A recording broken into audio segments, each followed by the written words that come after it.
Hello, everyone. Oh, there's already a present here. Okay, the next artist is no stranger to Eurovision. She's been a backing vocalist and a dancer for very successful Eurovision songs. It's SuRie representing the United Kingdom. Hey, hey, brother, do you remember when we were kids with no fear? Hey, hey, sister, do you believe in the things we dreamt we discovered? I still have faith, I still believe in chasing rainbows. Storms don't last forever, forever. Remember, we can hold our hands together through the storm, oh, oh, through the storm, oh, oh. Storms don't last forever, forever. Remember, we can hold our hands together through the storm, oh, oh, through the storm, oh, oh. Hey, hey, mother, am I making you proud, or could I do better? Hey, hey, father, there's weight on my shoulders, but it's not over. I still have faith, I still believe in chasing rainbows. Storms don't last forever, forever. Remember, we can hold our hands together through the storm, oh, oh, through the storm, oh, oh. Storms don't last forever, forever. Remember, we can hold our hands together through the storm, oh, oh, through the storm, oh, oh. Spread your love, give all you got. Hold your head up, don't give up, no, no. Hey, hey, brother, don't give Welcome, up. SuRie.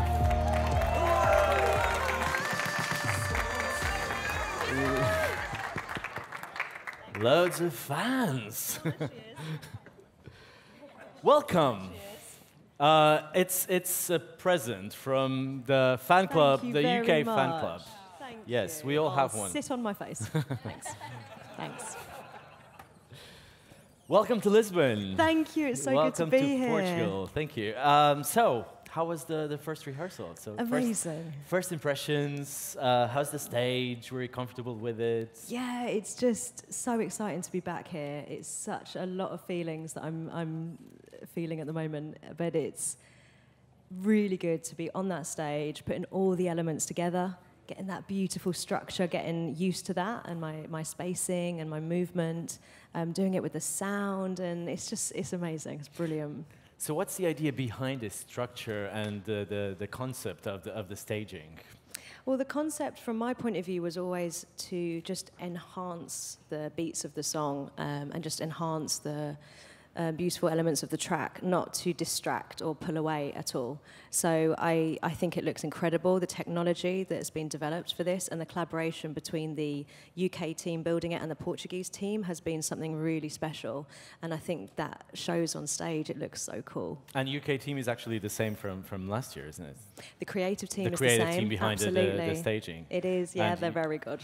They're very good. You're in good hands. Absolutely. You're also, of course, you're no stranger to the Eurovision Song Contest, and you've been backing vocalist and dancer for Belgium twice, for Loïc Noté and for Blanche. So are you an Eurovision lucky charm, because they obviously did so well, and did they give you some advice? What to do here? Thank you. I don't know if I'm a lucky charm, but I definitely had an incredible time with those two, and actually being back again, I've had that wave of nostalgia with those amazing memories. And I spoke to Blanche this morning, and yeah, she sends lots of love and support, which is amazing. Spoke to Loïc not that long ago last week, and yeah, here to create even more special memories with this team now.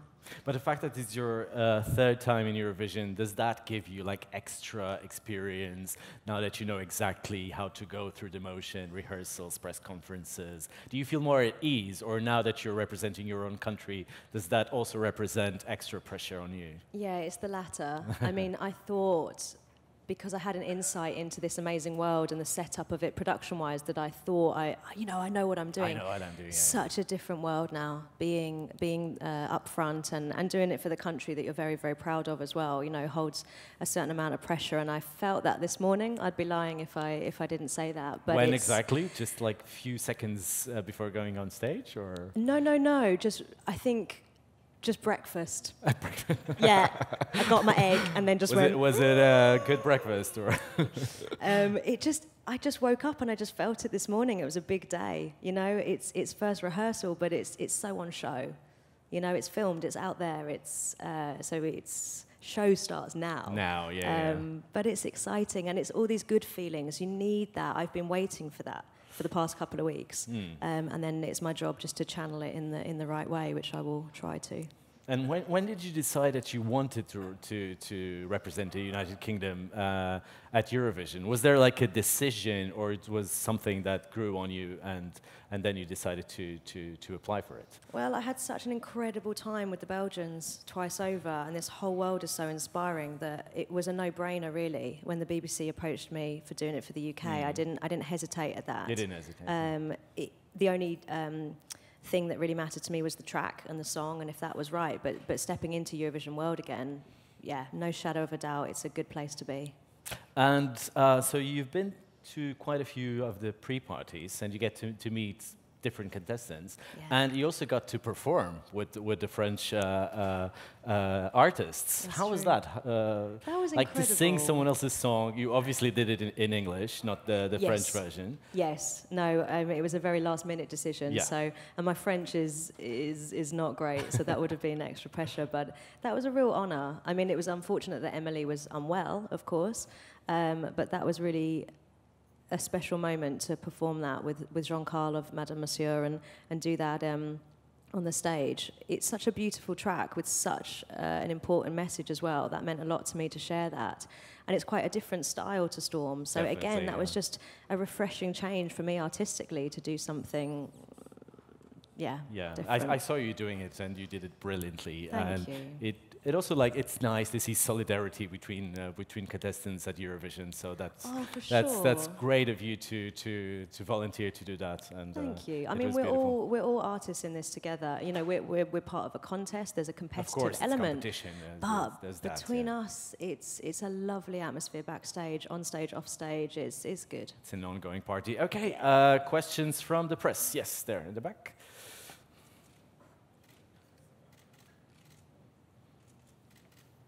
Hi, SuRie. Alistair Birch from Europhile Australia. Can you tell us a little about the contribution of Queenslander Nicole Blair to your song? What was it like working with her, and will she be supporting you in Lisbon? I do believe Nicole is coming out. Am I right? Yes. Yeah, Nicole is definitely coming out, and she's an amazing girl. So that's going to be really lovely. And working with Nicole, Gil, and Sean on the track was a fantastic process. We had to work very hard, very quickly, obviously to adhere to the deadlines that the EBU had set to submit all the changes that we wanted to make. But they were very gracious. It was very gracious of them to let me into the creative process for that last little push before Lisbon. Thank you. Here in the first row. Hello. First, kudos for your impressive vocals. I tried to do the and it sounds like a ship.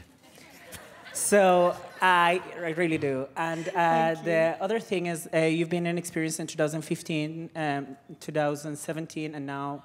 What do you take, or which experience or knowledge from 2015 and from 2017 will you use or you have now? What do you learn from that you're going to use now?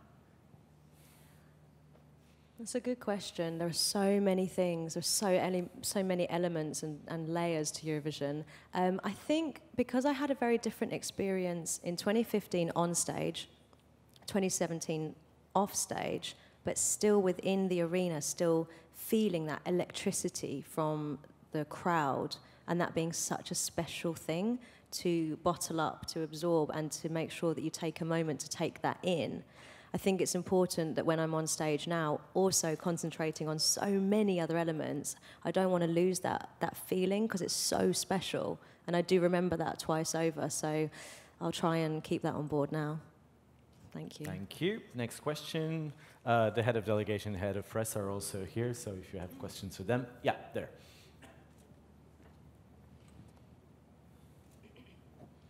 Hello, SuRie. I love you so much. I am Eros, and I am from Turkey. I have a little question for you.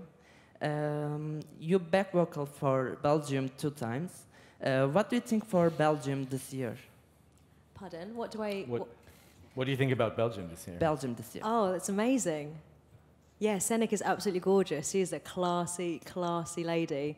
The whole concept, the whole art design of everything from her video, obviously the track's incredible, but her dress and, oh, she's so stylish. I just want to be like her. Thank you. Thanks. You have to let your hair grow quite a lot. Yeah, I need a to bit of be like time. her. Bit of It'll take a time. lot of time. Okay, next question. Yes, here. Hello, SuRie, nice to see you again. JP from Radio International. My question is to your young past. You sang in front of Prince Charles. How did you get to this, and what was the feeling? It was an amazing feeling. I was part of an incredible choir, an incredible ensemble when I was younger, a choir called Cantate, and I was in that for, I think, about 6 years, from the age of 9 to 15. And it offered incredible opportunities as I was growing up and a really good grounding technically and discipline within music as well. And one of those gigs was at the Royal Albert Hall singing for Prince Charles, and I had the little solo moment. So I think my career, peaked at quite a young age, and then it was sort of downhill from there. I didn't appreciate at the age of 9 how special that was, and then looking back, it was an amazing night. Pardon? If you can still sing it. I can't remember at all what I sang. I haven't got the foggiest idea. It was great. It was great. Okay, next question. Yes, here on the first row. Microphone coming from this side. Thank you. Hi, SuRie. I'm Angela from Infant Greece. I would like to ask you, after the Brexit after the referendum and the reactions during the national final where the people are waving their European flags, do you think your participation is an opportunity to show to Europe that no matter what the political changes are, Great Britain is part of Europe and in the heart of Europe, and that people don't need to worry about any distances between, the nations, and that music unifies at the end? Well, I think that's what's so wonderful about Eurovision, full stop. That it unites us, and that's what it's all about, that we share in our love of music and all different cultures and traditions to be celebrated and respected. So, the You Decide night was a special one for me. This is an incredibly special week, and next Saturday is going to be really something. Really, I can't even put it into words how much this means to me. So I think you summed it up. I think you answered your own question, because that's what Eurovision is. So yeah, absolutely. How is Lisbon treating you? Have you had the opportunity to visit some places or monuments? Nothing so far. I haven't seen anything yet, No. but the sun is shining. And The as sun a is Brit, finally that's shining. enough for me, because girl needs a tan. So it's really good, thank you. Okay, after Saturday you'll have some Yeah, time yeah, to... Okay, there, from Bulgaria. Hello, SuRie. Hey. First, I want to say that your staging was probably the best one. And now I have a question. You sing that storms don't last forever. Could you tell us what actually lasts forever in your opinion? What?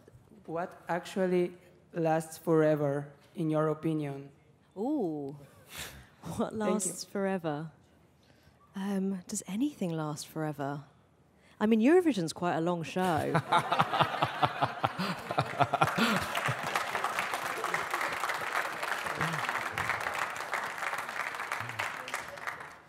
Okay, here on the second row, yes.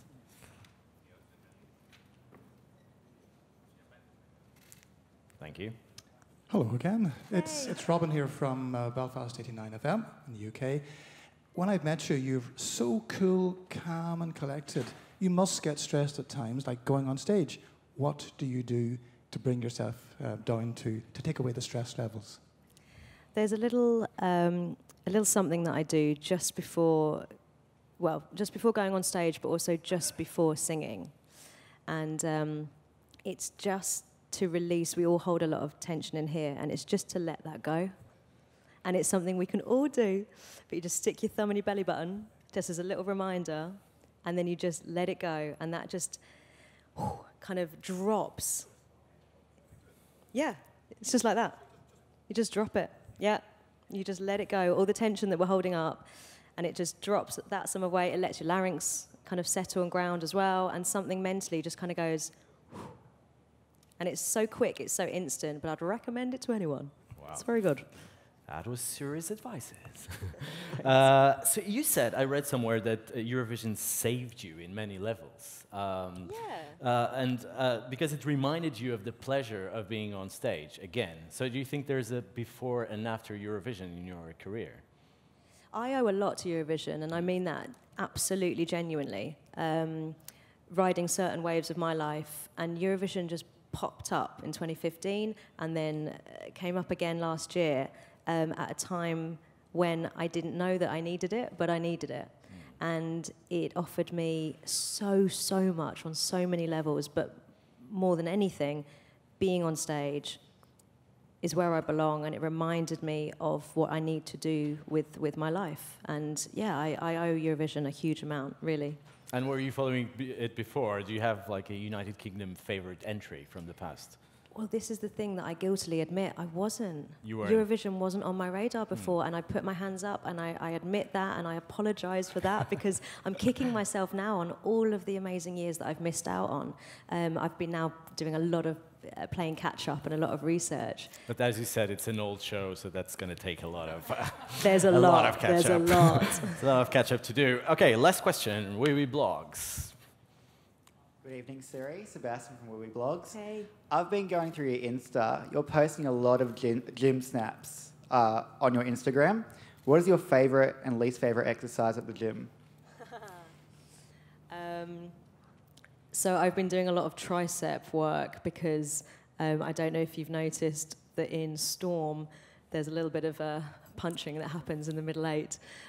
So I've been working with my trainer to get my triceps going because I didn't really have triceps before. I don't know if I have triceps now, but it's that particular exercise, if any of you know the gym, where that scary like medieval rope thing that looks like a big pair of testicles. I wasn't going to say it, but now I've said it and it's out there.